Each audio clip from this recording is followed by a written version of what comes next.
right, the clock in the boardroom indicates it's 5:30. I'll call this Board of Directors meeting for the Southeast Polk Community School District, October 15th, 2020 meeting to order. Aaron, can you call the roll?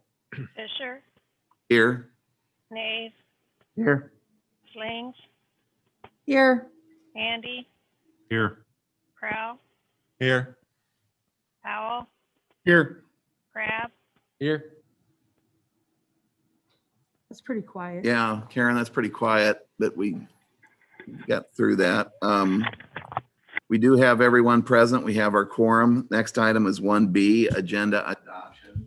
Asked Dirk before the meeting if there'd been any changes since published agenda, and there have not been. So could I have a motion? So moved. Second. Karen? Nays, Yes. Slings, Yes. Andy, Yes. Crow, Yes. Powell, Yes. Crab, Yes. Fisher, Yes. All right, 1C is district vision and mission. Brett? Southeast Polk Community School District, learn, lead, live, success for college, career, and civic life, and engage all students in learning a challenging curriculum delivered through quality instruction. Thanks, Rick. All right. Thank you. 1D is public comments. I guess I'll start. I do have, looks like 31 comments that have been submitted. I think these were submitted to the board secretary in writing. I'm not going to read all of them. Looks like they've kind of been grouped into student comments, and then there was one parent comment. But there are 23 students that submitted a written comment that are advocating for remaining at hybrid 2. There were 6 students advocating for hybrid 1. And then there was one student advocating for being kept on remote learning. And then one parent that was advocating for hybrid 2, but indicating if there would be a transition off a hybrid 2 that it be phased. And so that's a summary of the comments received by the board, public comments received by the board secretary. Dirk, are these comments then made part of the? Karen will have that in the minutes. Okay, so they'll be in the minutes. Board secretary, have you received any other written comments from the public?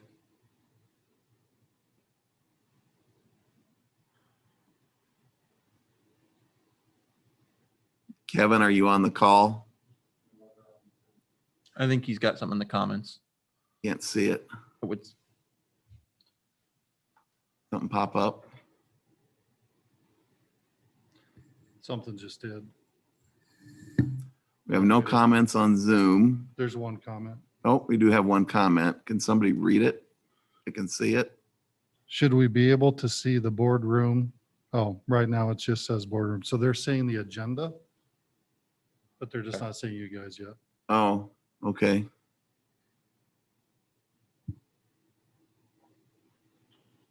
Do we need to wait or is that okay?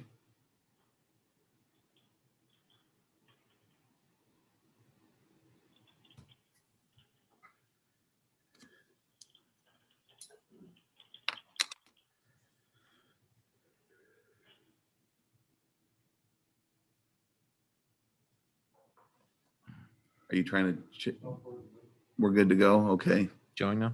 Okay. All right, we'll proceed this time from public comments. We have received lots of emails.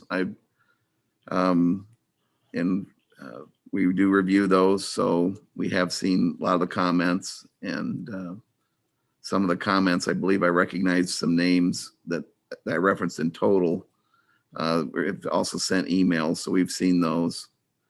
Next item is 1E, consent agenda. Motion to approve the consent agenda. Second. Thank you.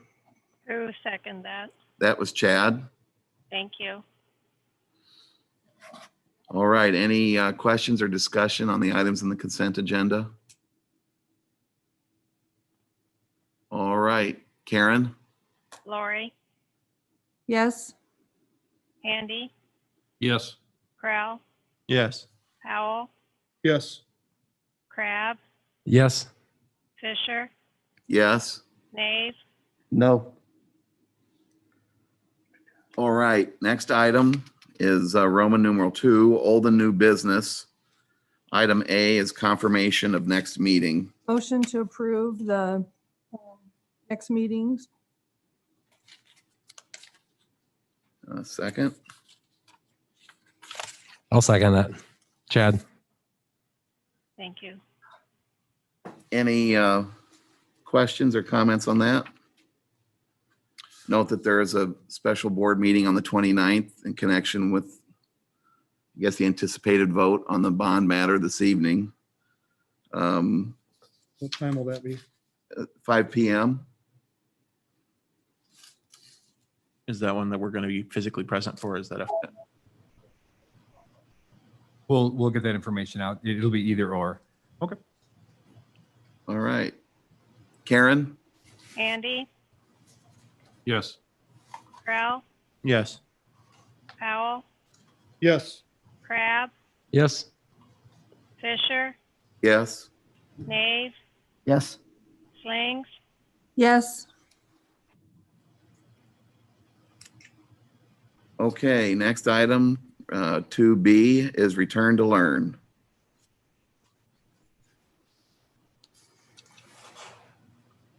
Motion?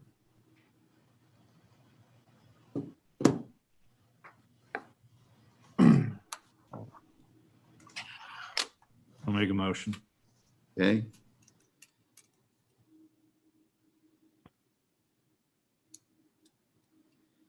Which is, Oh, to accept the administration's recommendation. okay, Yeah, I'm sorry. second? I'll second that. Okay, was that Chad? discussion, questions? Who's Chad? Oh. I got a question. Karen, did you hear that was Chad that seconded it? Okay, thank you. Yep. Yeah, Rick? Does the recommendation, is it transparent enough, or does it spell out what we want it to say about the kids wearing 2-ply masks, no gaiters or shields? Do things like that need to be part of it, or the way it's stated, okay? I just wanted parents to be, us to be transparent of what we're asking, that we're not going to split classes. We're going to keep specials. Anything we kind of discussed last meeting, but is that still? I'm for the motion. I just want to make sure that everything that needs to be included is included. How do the rest of you feel? Does it need to be spelled out, or does it need? I asked before the meeting and they said that would follow later. Okay. So Okay. I think that the recommendation reflects the communicated desire of the board during discussion at our last meeting. Okay. The detailed part would be part of that return to learn plan. Most of those things don't change. Okay. There are some exceptions there, and those will be communicated. Okay. I just wanted to make sure we were transparent on what we're voting on so the people understand what we're approving or disapproving. But Yeah, and I guess I would just say that from the last meeting, we kind of don't want to get too deep into the woods with what administration Right. kind of puts the plans, because each building is going to be different. And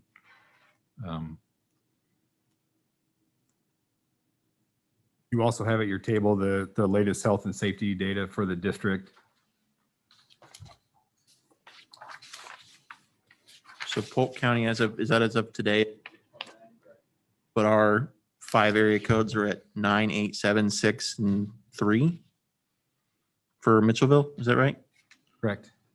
So as I'm reading this, Pleasant Hill is at 9%, Altoona is at 8%, Runnels is at 7%, and that 50317, that's the Des Moines portion, or? It is. Okay, Yes. and that's at 6%. So as a district in general, we're, at least for our major attendance centers, above it's hard to know without having the total population on each one of those. Sure. Right. I mean, it looks to me like we're we're roughly representative of Polk County. If Polk County is around 7, and I mean, Yeah, without having all the specific details. Yeah. It's very similar, at least. And that's based off the 14-day. Yeah. Because when you look at the zip codes, it gives you a 3-day, 14-day, and then an all-time Right. high. So I wish those zip codes data actually gave you the test numbers, because they give you the overall all-time test numbers, but they don't tell you if 9% is 9% of 3 people, or if it's 9% of 30 people, or what have you. So it's, isn't that, I think there is a number on there that I think it gives you the all-time. I don't think it gives you what the 14-day tests are, does it? based off of the, well, I can, It gives you the number of positive tests. Okay. you talking about the, like, out of 100,000 or No, I mean, I wish it was, it'll tell you how many are positive out of the 100,000. I wish it was just more specific, telling us that, yeah, the number for Pleasant Hill, for instance, is 9%, but is that 9% because we had, 100 people test and only 9 were positive, or is that 9% because you had 1,000 people test and 90 were positive? Because in my mind, that changes the equation if it's 90 versus 9. I mean, those are simple numbers, but it's just, oh, I'm following you. that's why I wish they were better. I would like assume data. It goes off the population of the census of that town. Well, I imagine we don't have 100,000 even in our whole district. I'm assuming it's based off the zip code. So if Pleasant Hill has 7,000 families or 7,000 people that could be counted. I think about It's 10. based off of yeah. that. Wouldn't that be, So is it, once you do zip code, you can't say 100,000 because it's, yeah. I think that's 'cause the it's- county, but All right. So are you saying that it's 9% of the population of the area? good question. I don't know. It's percent positivity of the tests. The people Okay. testing, that's what I thought it was. I hope so, because that's 9% of 10,000 people that make up Pleasant Hill is a worse number than anything they're telling us. Yeah, it's percent positivity. Okay. So what you can see is the total number of positive tests. They have a running total every day. Yeah. But like you said, you can't see the number tested. I mean, if you could backdate it and test it every day, if you really wanted to, I'm sure you could get into what those actual numbers are, but it would require quite a bit of legwork. So we have that, and I included just a graph showing since it was opened up to us, the trend line for each one of those zip codes there, and you can follow that. Yep. You can also see on the next page then the cases per 100,000 for 14 days for the county.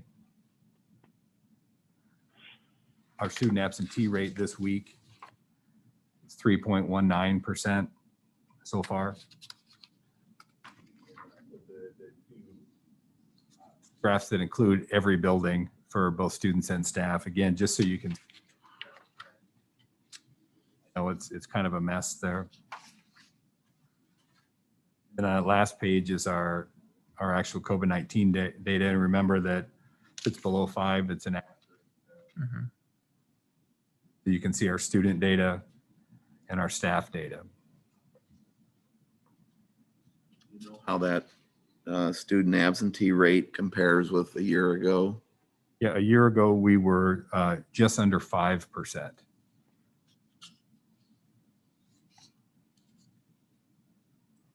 Conference week sometimes does that. Oh, sure. Okay. So it's a better rate.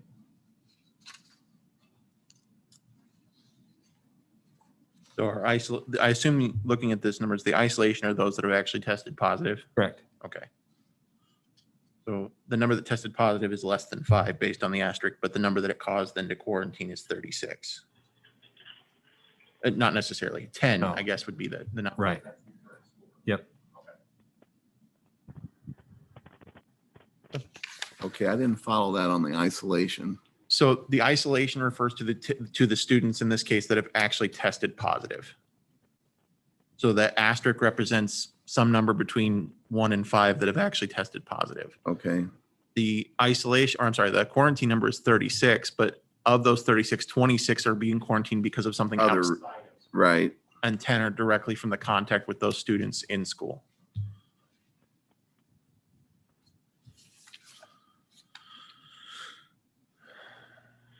I don't know if I can ask this or not, so tell me no if I can't ask this. Hospitalizations. Are we aware of hospitalizations or, Yeah, it's something that I track each day. Today in Polk County, it's 38. Yesterday, it was 40. The highest that I've seen it is in the low 100s. But as of right now, it's at 38, which is kind of on the lower edge of where it's been historically. and when I asked that, I meant more our staff or students. I'm not aware of any. And nobody is obligated to tell you that either, correct? Correct. Okay.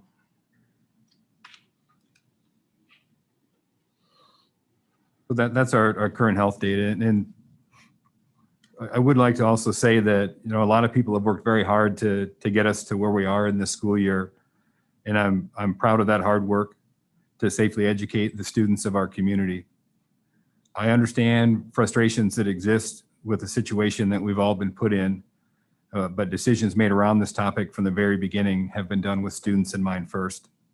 Not everyone agrees on all these decisions, but we all agree on the importance of our kids and their education.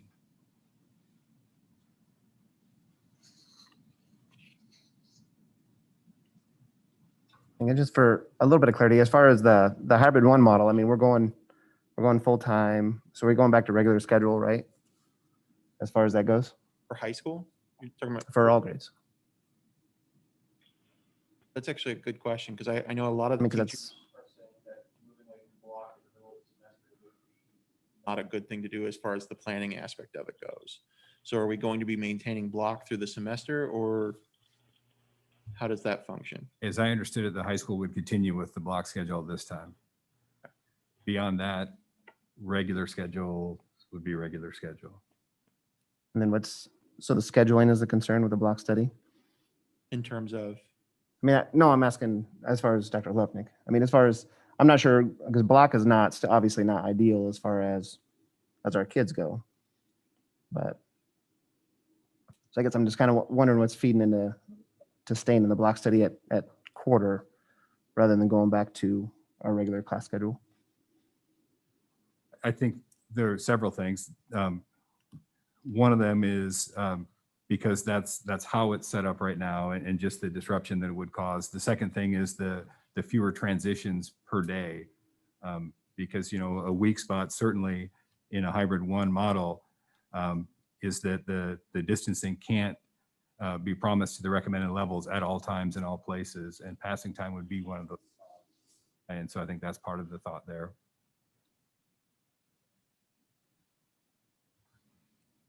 what in your mind is the weakness of the block schedule? I guess just not being in front of that teacher every day as far as that goes. Because does it still cut it down to a couple times a week as far as the course? It would be it's a 4x4 block, so it's every other day. What do they do? Is Wednesdays a normal block day, or how does that function with the abbreviated schedule? Yes, I need to clarify that with Mr. Pettit, but I believe that's what it would be. Yeah. I know that some of the different Des Moines schools have been working off a block for a while. I don't know if any of our other suburban peers do. Waukee does a 4x4 block. They always have. Okay. And they've had success with it, or? I can't speak for them. Okay, that's fair. Is that where some of the concerns come in on some classes being 90 minutes? Yeah, because I mean, to me, that's less than ideal just because it's hard for a kid to stick with 90 minutes, and I'm not sure, it's not something we've done. So as far as lesson planning stuff, I think would be much harder in that. I mean, you have a 90-minute class where you're trying to keep their attention for 90 full minutes and then try to work in multiple lessons. And that was kind of the concern. And then we're losing that continuity of having that everyday contact point I mean, when we're trying to make up time and trying to get these kids moving forward, if you're still going every other day and then, they're struggling through a 90-minute class, I don't know. It's just not our bread and butter. It's not what we've done.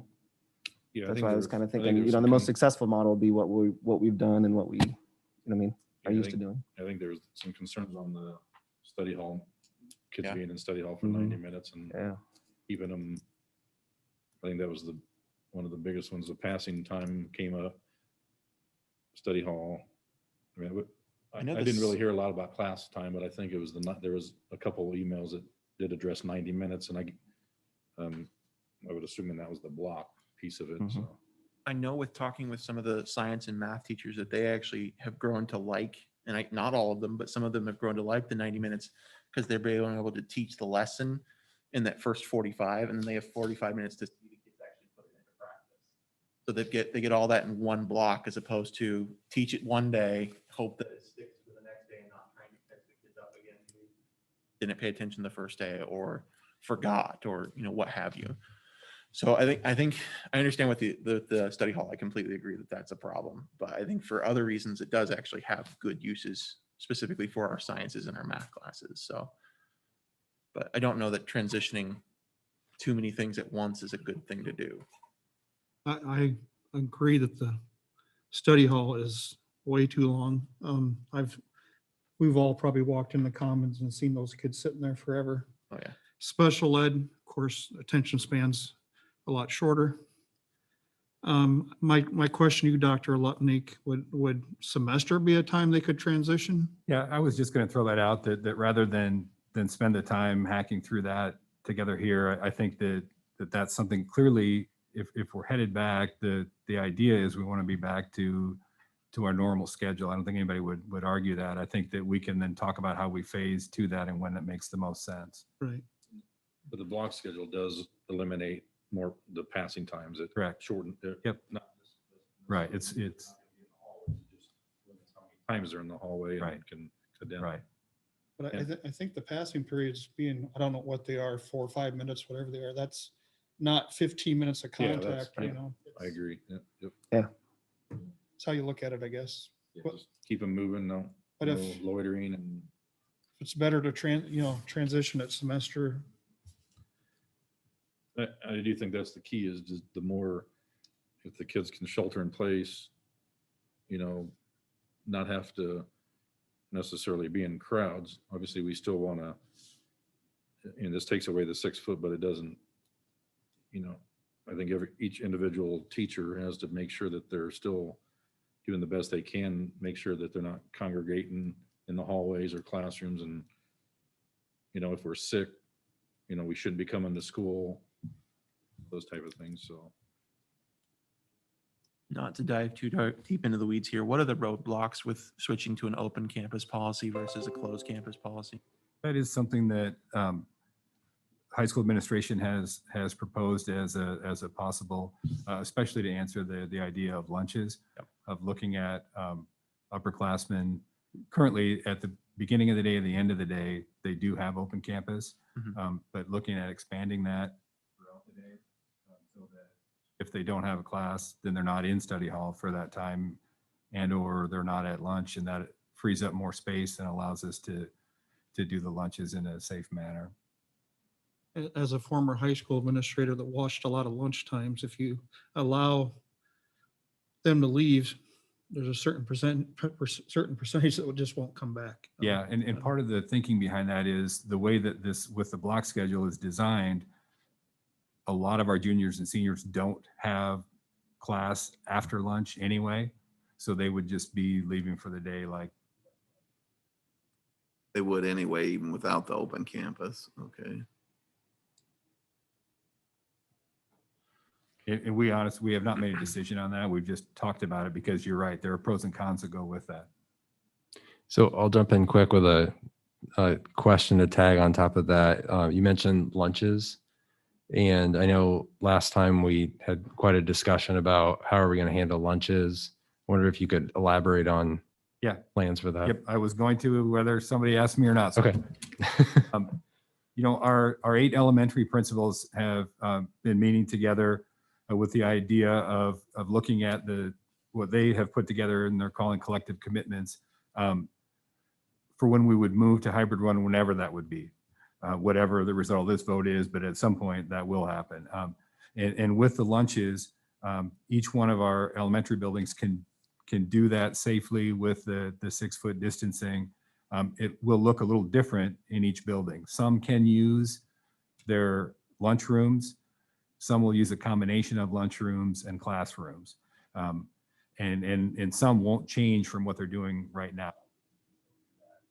Safely distanced. At the junior high, well, at Spring Creek, they can do this with their lunchrooms, still maintain the 6-foot distancing. At the junior high, they have some more tables, and they'll be spreading out outside of their lunchroom into other spaces as you move towards the front of the building, and they'll be able to safely distance at the lunch tables there. So the high school, the main commons to distanced can handle 150 students per lunch shift. And the high school group has 2 or 3 different options that they're looking at right now, and they haven't landed on that yet for what that will be, but they've got some plans to be able to deliver lunches in a safe manner. Can I make a comment? The elementaries, and I'm sure we've all visited them, they don't, how can I say this nicely? The desk dividers aren't ideal, according to the teachers, because their 2 sides are solid white. I don't know if it's styrofoam or cardboard. And the front plastic is, you almost have to be seated directly in front of the teacher to see them. And so as a result, I don't know how many, I don't have a percentage, but a lot of the teachers are just not using them. Plus, elementary desks that you lift up for your supplies, they constantly have to lift off. So I think it would be ideal to move a large majority of those dividers into the cafeteria, because that's when the kids are going to be taking off their masks. That's part of the plan for some of the buildings to I move think those the teachers dividers. would be glad to give them up. If that's where they're going to be taking off their masks, is in the lunchroom, that's where they should go. That's just my opinion.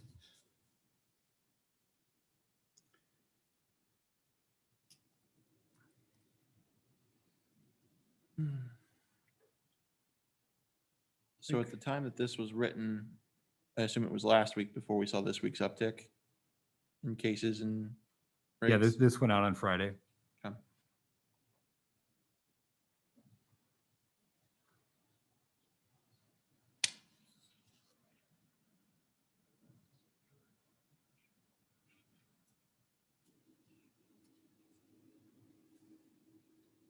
Anything else?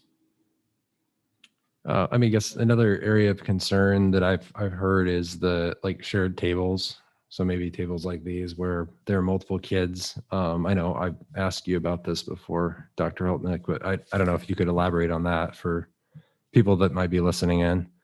Sure. We've got plastic dividers that attach to the ceiling, and they come down from the ceiling that can divide tables into half, basically. And rather than having students sit side by side, they can move to the corners of the table, and that can get us 4 feet-ish, depending, 3 feet in some spots. And so I know that at the junior high, Spring Creek, and the high school, that's part of the plans right now. In fact, I know the high school has it's scheduled to install several of them in several classrooms tomorrow, and Spring Creek and junior high the same. Got a picture of one of them. I'll show you. Sorry, I can't broadcast it so everyone can see it, but I took one when I was at the school today. Kind of look like that. They still have blue cling film on them, but they can take the blue cling film off. Dr. Lupnick, board, this is Kevin. If I could chime in addition to what Dr. Lupnick had mentioned regarding dividers, I have worked with a few of the schools that have some of the flexible seating where their spaces don't really fit with those individual desk partitions. So we did make an order today for clear dividers, things that look like an X, so they can sit 4 students to a table, to make that a little bit easier for those folks. And we have some individual dividers too. So there'll be a couple elementary schools and also the high school and some of their fine arts area. So that should help with some of the social, not being within the 6 feet, or excuse me, being inside the 6 feet rather than not outside.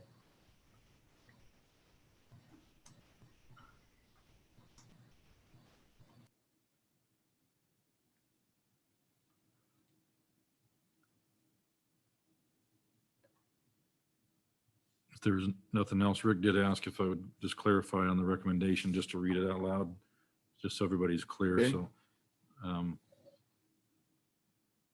the recommendation is the adjustment of the return to learn plan to hybrid one from 4 pre-K 12 students beginning on November 2nd. The district will continue to support the 100% online learning model for families who choose this model. I have a question for that. Dirk, in the event that a number of students decide to go to online only, what's the plan and how can we afford additional teachers? Because I know the current staff is overwhelmed by the online. So how can we afford to increase the Sure. staffing? That's something that the teaching and learning department has been looking at for a few weeks here and getting prepared for. They have a plan.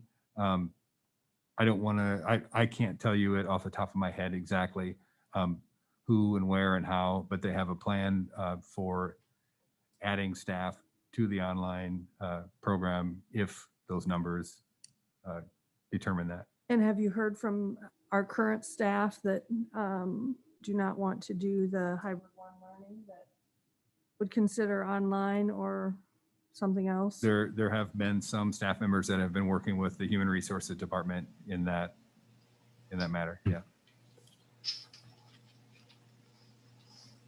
And the online people and the hybrid people can switch openly for the November 2nd date. Yes, depending on what the board decides, there'll be communication that would have to go out to get that information. Yes.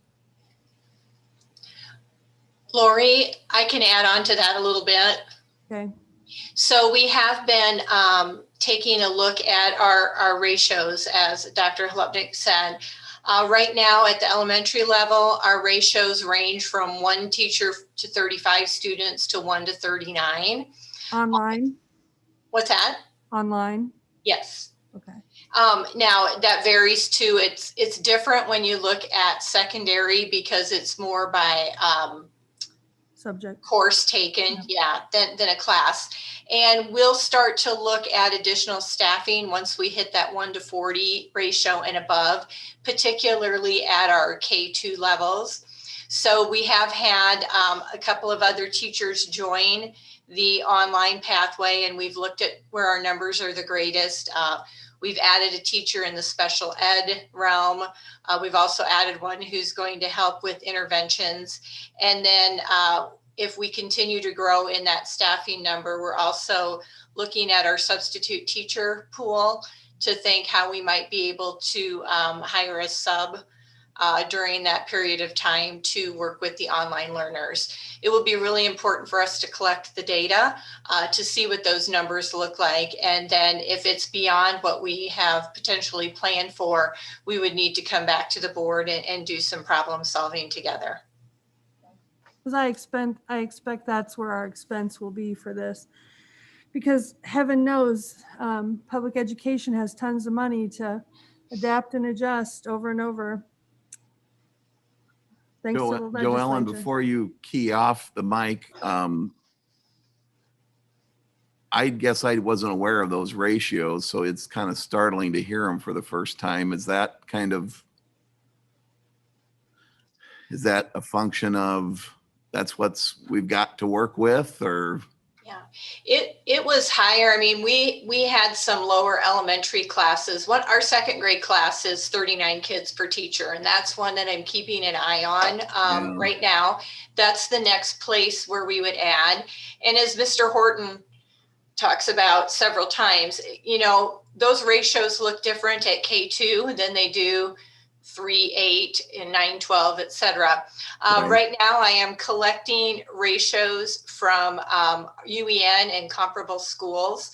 And fortunately, unfortunately, all the ratios seem to be higher than where we would want them to be. Okay. The numbers are pretty big. So I'll continue to collect that data from our comparable schools.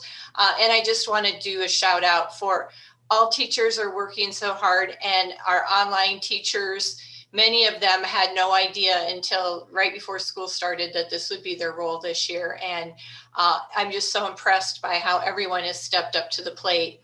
But, you know, at the early grades, you can't get 35 first graders in a Zoom session. So they're repeating the lessons multiple times, and they're working very hard and starting to catch their stride and getting really positive feedback from families. But we will watch those numbers closely, and we will continue to work with you as a board to think how that might best look for students and teachers.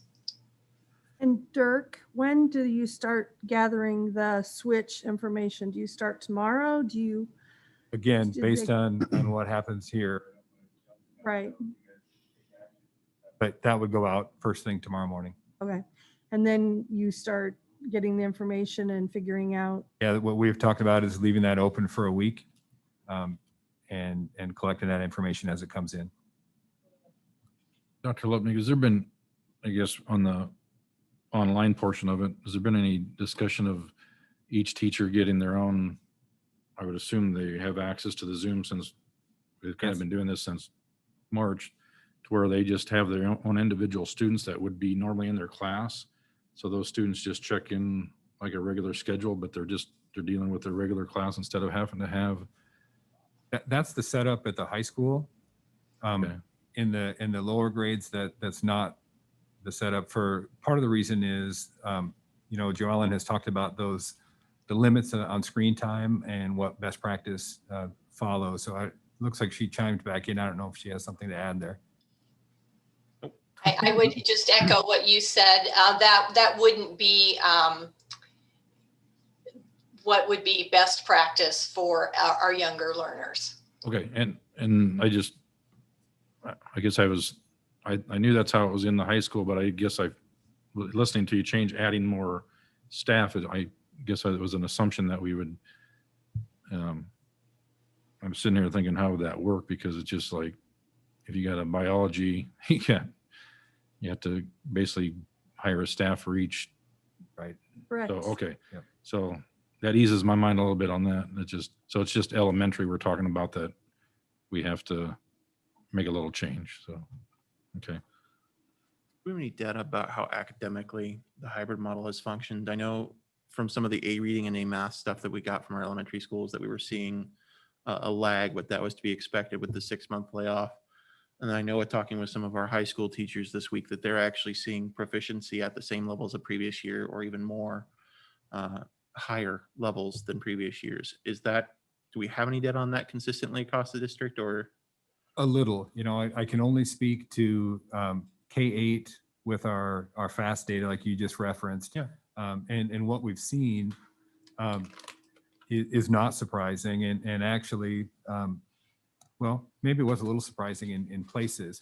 What we've seen is with our younger students, K2, they've definitely been affected by this more than our students older than that, 3-8. In fact, statistically, as you look at I think we actually held the same as last year or improved as a trend. But in K2, it was not that way. And it was something we certainly expected. And one of the things that we've said, you know, I'd be scared if it wasn't that way because we just gave up a full quarter last spring. And what would that say about us and what we do if that data wasn't affected? And so not that anybody wants that, but at the same time, it shouldn't be surprising to us. And by affected, when you said they were affected by, are you meaning affected by the scores were lower than their cohort the year before. Okay. At some point, we'll have a address to the board to share all that with you as we get that all in. It's still just been finalized here. And I would just add on to that as we look at that data, I would hypothesize that those gaps that we are seeing are more reflective of the unfinished instruction from last spring than the instruction that they've received this fall. And that would typically be true of any baseline data that we collect in the fall. It's more indicative of what they maintained over the summer than what their fall instruction looked like. So as Dr. Hlupnik said, what we're seeing there is truly a reflection of the unfinished instruction from last spring. And Joellen, do you have a number on how many of our virtual kids have transitioned over to our current model, like in the last couple of weeks? Yes, I think we were at about 16.3% of our learners were virtual, and now that's right at 16%. So about 0.3%. I can give you actual ends for that, but percentage wise, we're down about 0.3%. We're still up over 1,000. Is there any type of, I don't want to say contract, but is there any type of agreement or anything that the families that choose 100% online have to maintain as far as their interactions with the course? I know in conversation with some of our high school teachers that they've had some students that don't do anything, that have essentially dropped out of school without saying so. Have we set any guidelines or requirements on these students for participation? Can we in some way do that? What's the background there? Well, and I would say just like face-to-face learning, there's some kids who don't show up or do their work. And in those cases, we have we call them at-risk meetings, students who are at risk of meeting their learning goals. And we problem solve to look at some steps we can put into place. So having said that, as we look at this next phase of learning based on what you decide tonight, we have put together a contract for remote learning. And if we are working with some students who we might deem at risk in that particular environment, we will collaborate with teachers and the family to put that contract into place to set some goals for participation in learning. So the contracts have not been put into place, but they will be for the second phase of learning.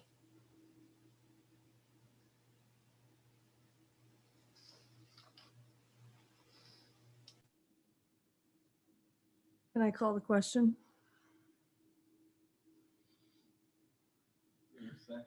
Second. Okay, all those in favor of calling the question? Aye. Aye. Any opposed? All right, questions called. That'll close the comment portion on the motion. So at this time, Karen, let's vote on the motion. Crowell, No. Powell, Yes. Crab, Yes. Fisher, Yes. Nave, Yes. Slings, No. Handy, Yes. All right, next item on the agenda is Roman numeral 2C. Resolution directing the advertisement for sale, approving electronic bidding procedures, and approving official statement. Kevin, are you on the line? I am on the line. This is the official legalese. Step one to get the bonds to be issued. One small change with the resolution is that the publication will be made to the Des Moines Register rather than the Altoona Herald Index, the Herald Index. But other than that, everything else stays the same. Make a motion to approve the administration's recommendation for directing the advertisement for sale, approving electronic bid procedure, and approving official statement. Second. Kevin, is there any special words that need to be uttered? Nope, just exactly what Mr. Handy said. Okay. All right. Any Short and sweet. questions or comments? We're all going at once for the whole amount, right, Kevin? We are doing one issuance. Our attorney and I had a very good discussion about this. We wanted to make sure that we would be compliant with arbitrage, that being that we're not earning a lot of money on the money that we receive and that we spend to the compliance limits. Based on our discussion, I believe, and we believe based on our projects, we'll spend at least 85% of the funds within 3 years, given the big projects that we have. In ahead of how us. many years? Within 3 years. Okay.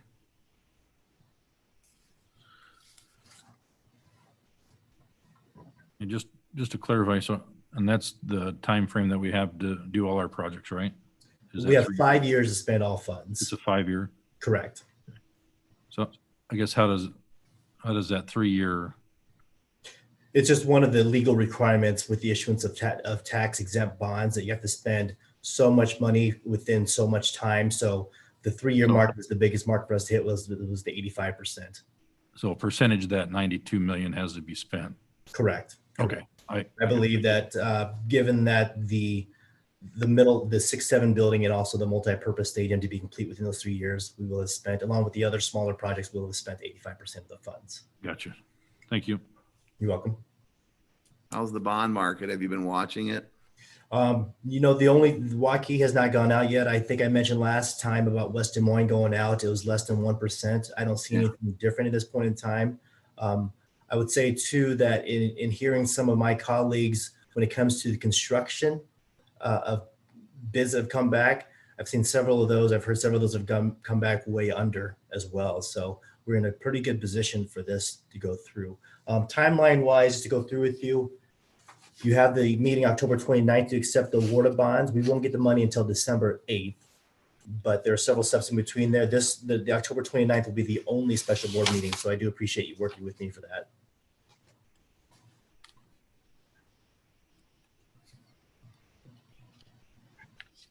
Anything else, anyone?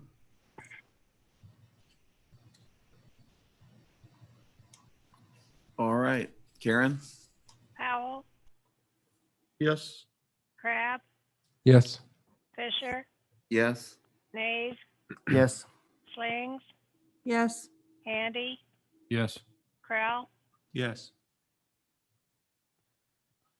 All right, item Roman numeral 2D is approve architect for multipurpose stadium. motion to approve the architect for the multi-purpose stadium. Wow, Lori, can you believe it? It's about time. All right. That include the statue? I don't know. Well, it sounds like construction costs are down, so Yeah, we can get it done. We'll just throw it in. May only be bronze instead of the gold. but- Any questions or comments? The attorneys, our attorneys have reviewed the contract. Correct. The attorneys have reviewed both of the architect contracts. Okay, there was nothing of concern. Any concern they had were worked through, and these are architects that we've worked with in the past as well. Say that again. I've got a fan back here. Because we've worked with these before, is what Okay. he said. All right. I didn't respond to that. Well, now this one's different. No, I know. He was talking on both sides. Okay. So, just real quick, what's the timeline for the stadium? I know I've had some questions on that. Yep, assuming that everything moves forward and this is approved, we would, well, already geotechnical and some of the background work is going on, but to cut to the chase, fall of 22 would be a completion date, Fall of 22 would be the completion date? correct? Okay. So it'd be ready to be used. Hopefully, yes. Okay. And then, oh oh, God, you're, no. ask your questions, No, I'm sorry. It's more of, it's probably another discussion. Location and all that still to be determined. We're still. Yeah, we're looking at the site just south of Martha Miller Drive, Okay. So just west of the cross-country track. and- correct? Okay. And all those details with cross-country are being worked out? And Yes, Okay. Yep. And they'll have a better. I think it'll be than a ever. better deal for everybody. No interruptions in season? Do everything we can. Yep, And they'll participate in the planning or? yes. Okay. Thank you.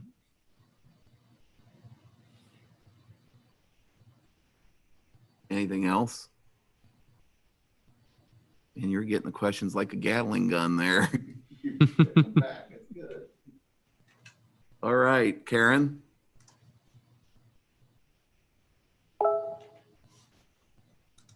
Karen? We lost her. Faded clear to black.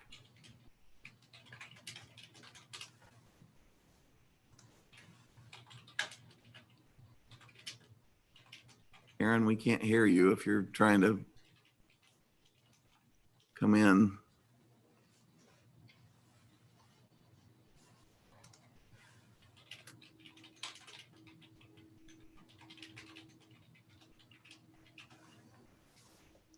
Okay, this is a new one. Can you take roll? Maybe I somebody should go suppose I check on him. can. President Fisher, I can do it. All right, Kevin will do it. Thank you. Go ahead, Kevin. Crab, Yes. Corral, Yes. Handy, Yes. Powell, Yes. Slings, Yes, Nave, Yes. Fisher. Yes, Thank you. thank you. All right, next item is 2E, approve architect for middle level 6 to 7 building. motion to approve. Do I have a second? Yes, you do. I'll second that. All right, There was less. dare I ask enthusiasm for on any that one. questions or comments? Oh, no, I think this is, No, Great. I'm just gonna, I've made my comments. and Okay. Anyone else? Timeline on this one. Again, similar, working on the, assuming everything moves forward, this one is a tighter schedule, but a fall of 23 opening would be the plan. And will we talk later about the different types of management of the construction? Yes, Okay. yep, that is The a different- conversation we are going to need to have. As a board? Right. Okay. Because, yes, one way or the other. Yep, just as you heard Kevin talking about with as many things as are going to be happening in even just the 3-year window, it's going to tax every resource that we have. So I we're would going to need to think. talk about how we want to handle that. And I've been through both ways, so I have my own opinions as well. Good. and I know Lori's not going to ask it, but I'll go ahead and ask it. This is the same company that did our high school in Clay. Yes. Okay. Yep. So I'm going to go ahead and just say it for Lori. Thanks. We had some issues with with both buildings.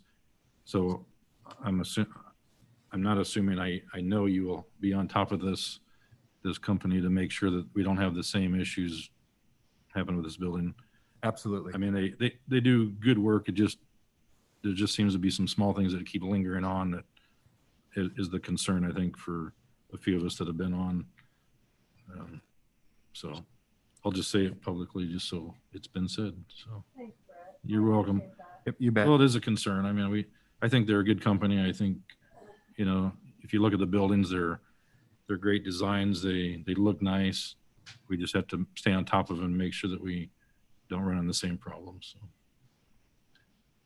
Because this is a very important building for the district. This will help, I guess since I'm on a roll, that this will obviously help eliminate splitting the district into 2 high schools for, I'm not even going to guess a time, but it definitely keeps us from doing that and gives us more space for that middle school, high school area. So good project.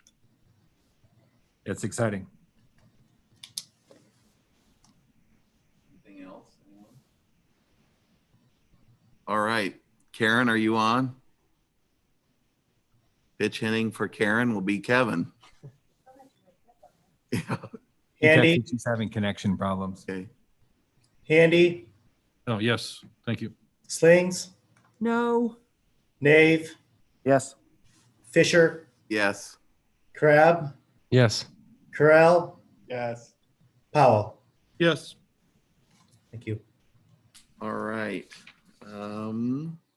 That concludes the business meeting portion of our meeting, items that we actually vote on and take action. Now it's item Roman numeral 3, topics for discussion. First item is A, superintendent's report. Dirk? You bet. I'll keep this brief. I want to share some good news. it's that time of year for college and career night. It's like everything else this fall. It's a little different than normal. College and career night is actually 2 nights, and it's a virtual event. The first night was last night, coinciding with high school conferences, and then the second night will be on October 19th next week. So that college and career focus continues regardless of pandemic.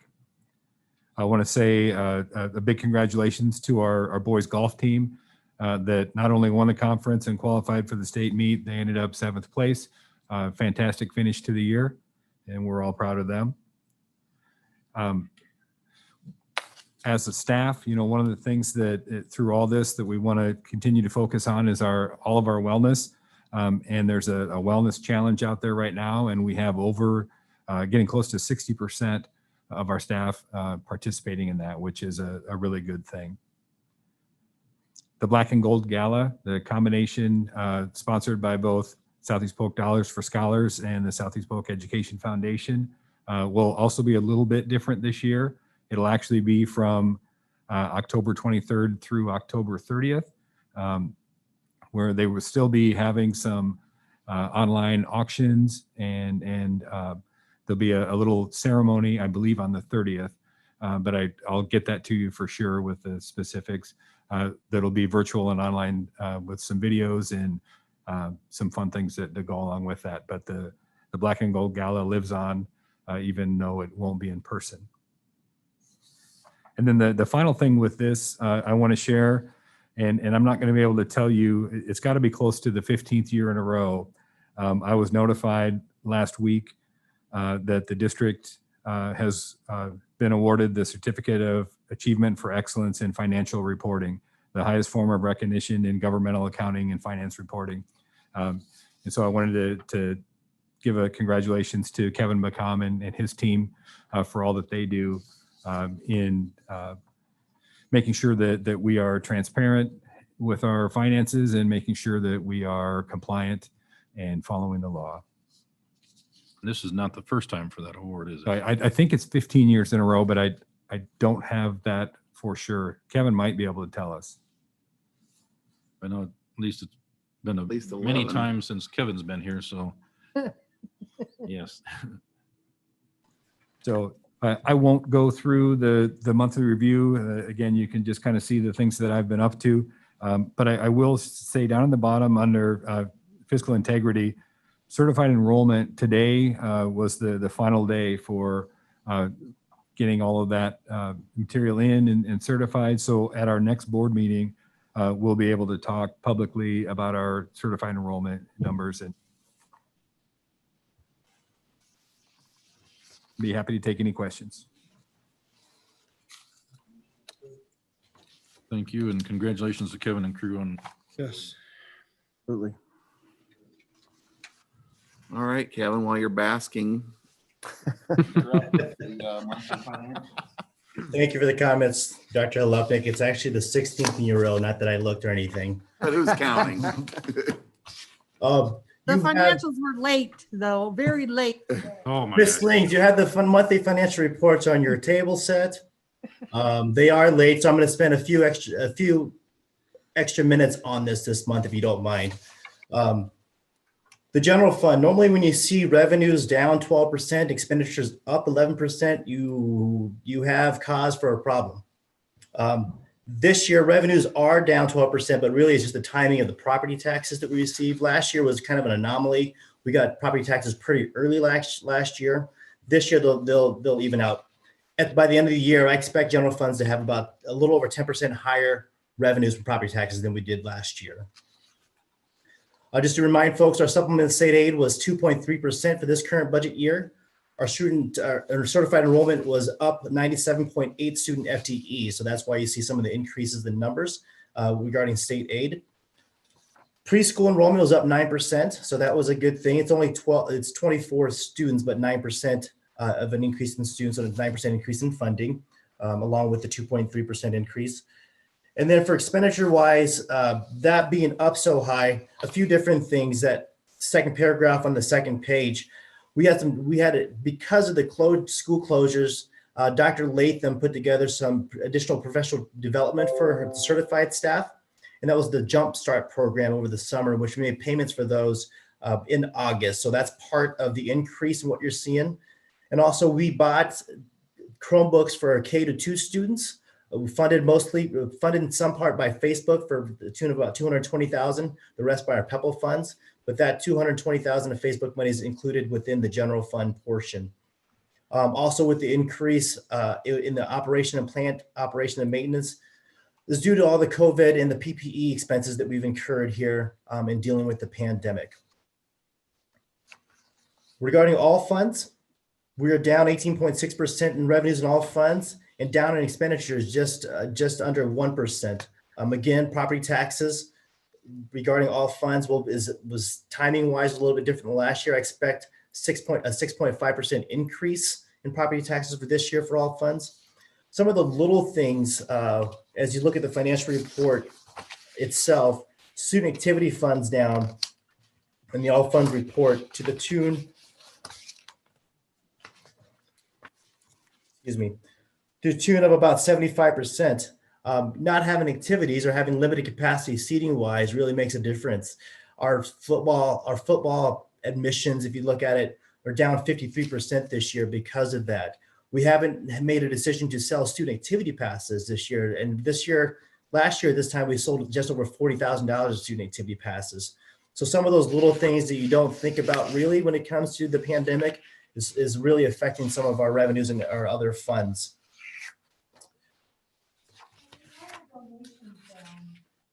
I couldn't hear you, I'm sorry. Why are contributions down? In all funds or general fund? General fund. From 40,000 to 6,600. The donation contributions down because we got Perry Meadows money last year before the end of September. And this year we haven't got that yet. Okay. So it's just a timing difference with those funds as well. When you do speak of donations and contributions, in looking at last year's activity within our athletic funds and also some of our activity groups, a lot of those donations and contributions haven't come in this year. So we're seeing a pretty good decline within those contributions as well. And then the biggest piece here with this, the facilities acquisition construction costs, we're finishing up the junior high and Delaware roof, junior high and Delaware roof last summer, and also the elementary entrances. As we ramp up our issuance of bonds, we'll see quite a steep increase in the facility costs for this year relative to last year as the year moves along. Any additional questions regarding the financials? I'll take them after the meeting too. I do apologize again for getting this to you here late.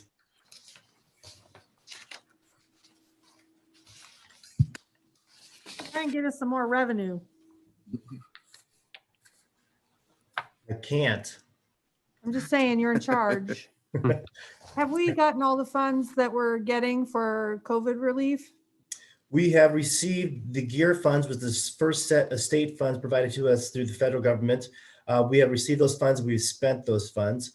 We have received the second set of GEAR funds, which is part of the CARES funding through the governor's office. That was used to pay off one of our student management platforms, instruction platforms. I don't remember what the title was. I'll remember as I continue to talk here. FEMA stopped any sort of cost reimbursements through September 14th.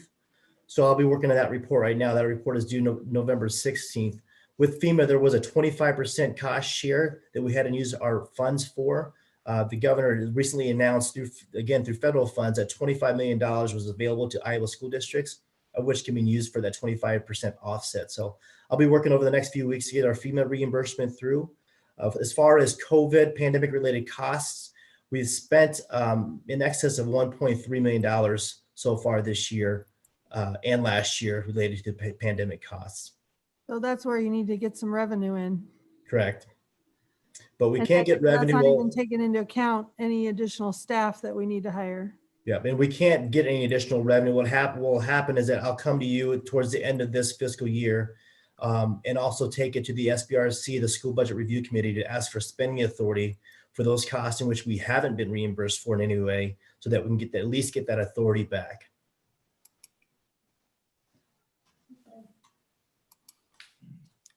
Any other questions? Thank you, Kevin. Thank you. Thanks, Kevin. You're welcome. Next item is 3C, professional learning update. Is that Joellen? Yes. Well, good evening, board. As teachers work this week to prepare for parent-teacher conferences, tomorrow is a day of professional learning. And like the college and career readiness and conferences, our professional learning tomorrow will be virtual as well.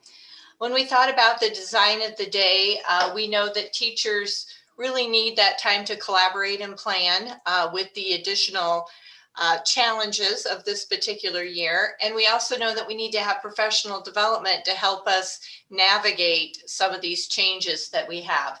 So tomorrow when we meet, the day will be split in half, and half the day they will be with their building teams in collaboration, and the other half will be district professional development that will be provided virtually. So you can see it looks just a little bit different at the elementary and secondary level. We will have an overview meeting, and then teachers will have options for breakout sessions. So secondary teachers will have 3 breakout sessions, and you can see the options that they have. Pear Deck is a platform that has been purchased by the state for all schools. Different types of learning sessions that will help navigate between online and at the building learning. And Zello is our new career planning tool that's used at the secondary level. Mastery Connect is a assessment system that we're using, and Newsella is an online support system that helps provide current events and articles to align with units of study. So those are the options that teachers will have to choose from, as well as one on social emotional learning and how to help students manage their stress and anxiety during this time. These sessions are facilitated by members of our curriculum team and members from Heartland AEA, who will be helping with this as well. The elementary looks very similar, except at the elementary level, we will be spending the first session having all grade levels meet. So all kindergarten teachers will meet, all 3rd grade teachers, all 5th grade teachers, etc. And they will be meeting with the remote learning teachers so that we can provide the transition for pathways. So if there are students who are moving from remote learning to the classroom, we can support that. If there are students moving from the classroom to remote learning. So having that collaboration time to work together with the remote teachers, and then they'll have 2 sessions where they can choose from the breakout sessions to further their learning to support students in this current context. So teachers have been working really hard, and they'll have another hard day at work tomorrow to continue their learning and to continue their support of students.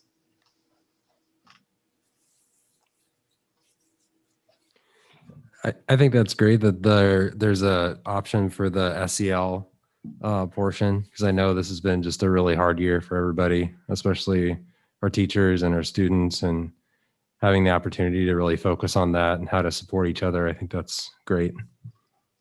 I agree, Chad. I think, we've always tried to integrate that as part of our lessons, but we've really moved it up in intentionality into the forefront because of all the reasons that you listed. It's important for students and it's important for our teachers too.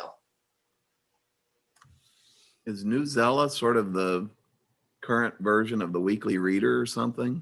On online steroids, yes. Okay.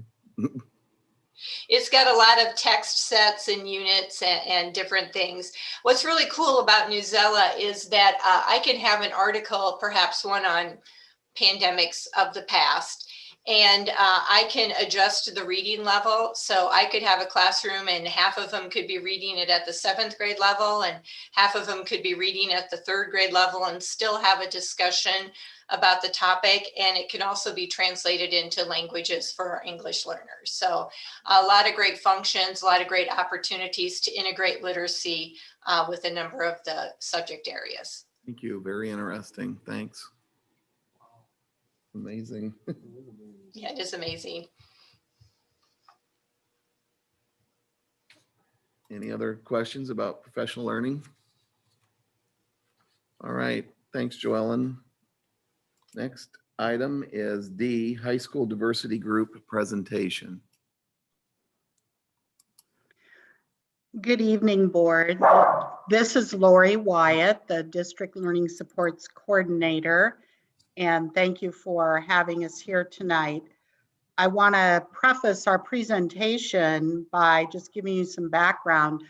Members of the Southeast Polk's High School Student Council and Huddle, which is the high school's diversity and inclusion club, attended the 3rd annual Youth Diversity and Inclusion Summit, along with about 250 students from 15 different high schools across central Iowa. And the purpose of that conference was to give students an opportunity to share their experiences, build relationships with others different than themselves, and learn about acceptance. At the conference, they were encouraged to take what they had learned back to their schools. And that's just what our Southeast Polk students did. With the help and support of 2 of our high school teachers, Shannon Stussy and Emily Gienap, and myself, these students planned and led a 90-minute professional development session for all of the high school teachers and administrators.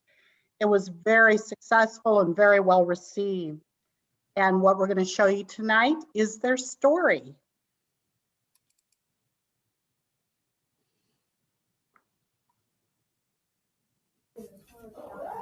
Hi, I'm Emily Gienap. I'm a teacher here at high school. I teach English, and I also am a sponsor for Huddle, our diversity group. And I'm Shannon Stussy, and I am a reading strategist at the high school here. I also am a co-sponsor for Student Council. We'd like to thank you for inviting us to speak with you today. We have our students here. These students have attended the Youth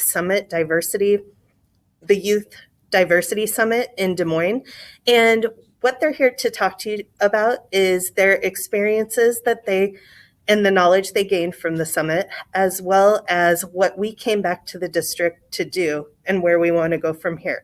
So I am going to turn it over to our students. Hi, I'm Lennon Bissell, sophomore. Something I learned from the summit was how diversity impacts others and how we say things on a day-to-day basis, how it can affect others and their background. Hi, I'm Tanner Stoltz, and I'm a sophomore too. And I learned that stepping inside other people's shoes helps people be more empathetic and considerate. I'm Callie Dennis. I'm a junior, and during the summit, I learned that we say things about one's race, religion, or sex. And even though they don't have a big impact on us saying it, they do have a big impact on them. Hello, I'm Patrick Tunks. I'm a senior. And something I learned at the summit is that we need to treat people how they want to be treated, not how we think they want to be treated. Hello, my name is Abla Street. I'm a senior, and something that I learned from the summit is finding ways to connect and having the conversation of diversity that we can build the bridge to the gap that needs to be filled. From what we took from the summit, we came together as a group to create this presentation to create change in our school. We broke out into 3 groups: diversity, inclusion, perspective, understanding microaggression, and even a student panel. From this presentation, I hope that you can see that there's a problem that needs to be communicated at hand. So we sent out surveys to the students of the school, and these are the results that we got from those. The race demographics of Southeast Polk School District is 78% white, 7.4% Hispanic, 6% Black/African American, 2% Asian, 5.4% multiracial, 0.02% Pacific Islander, and 0.01% Native American. So we see that we have a large majority of white students, but we also have diversity. These next surveys are the data that we used in our breakout sessions and how to get the information that we got. Some of these are responses on why students thought it was important to be exposed to diversity. Basically, they said it's important because experience is how we learn, and it helps us understand others and their backgrounds. All right. So for making classrooms culturally inclusive, the first thing we did was show the student demographics to the teachers, and then we showed the student survey responses. And after that, we tried to give some tips and reasons for why inclusion should be in the school. And we gave just some advice on how to do it. For the second breakout session, it was titled Perspectives, Climate and Culture, and this was our student panel. So some main points from this was the students got to share their view on the current school culture. Another one was an open dialogue for students to share with their teachers and staff. And the third one was opportunities for growth from the student perspective. During the Understanding Microaggressions breakout session, we talked about what microaggressions were, ways to respond to these, how to stop them, and how to keep your classroom a positive environment and keep a healthy relationship with your students. So we asked the students then that presented to come back to us and tell us their favorite part of presenting to their staff of our high school. One of the most encouraging things was that every one of them walked away knowing that they touched someone else's life. And so knowing that and knowing that the teachers respected that and enjoyed that and hearing from those students, that is where we want to push. So these are some of their responses for what they took away from presenting to their staff. And then we also, when we began, we had everyone in the auditorium.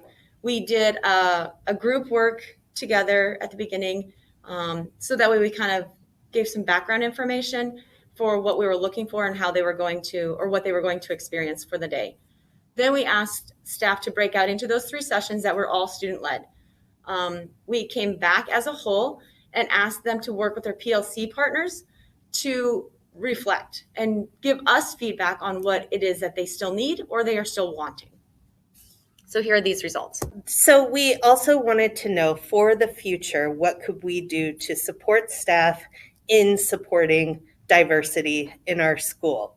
One of the comments that stood out, we loved today's PD. Having students facilitate the sessions were very powerful.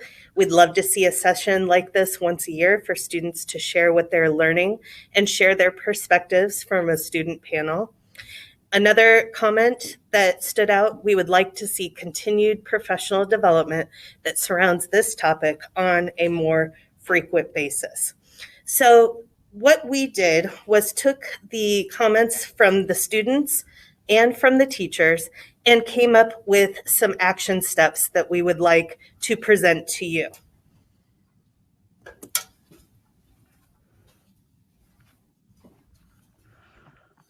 As seniors, what we would like to happen in our school, we would like for providing ongoing professional training for staff, bringing speakers/presentations for students on diversity and inclusion, offer incentives to encourage staff to develop their own individual perspective through coursework, seminars, and conferences.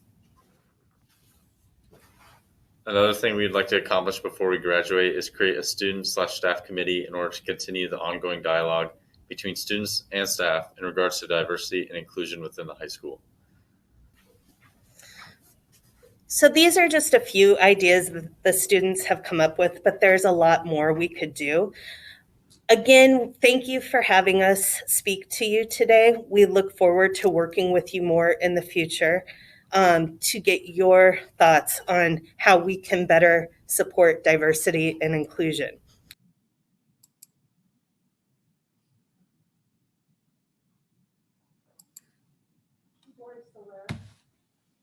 Lori, are you still there?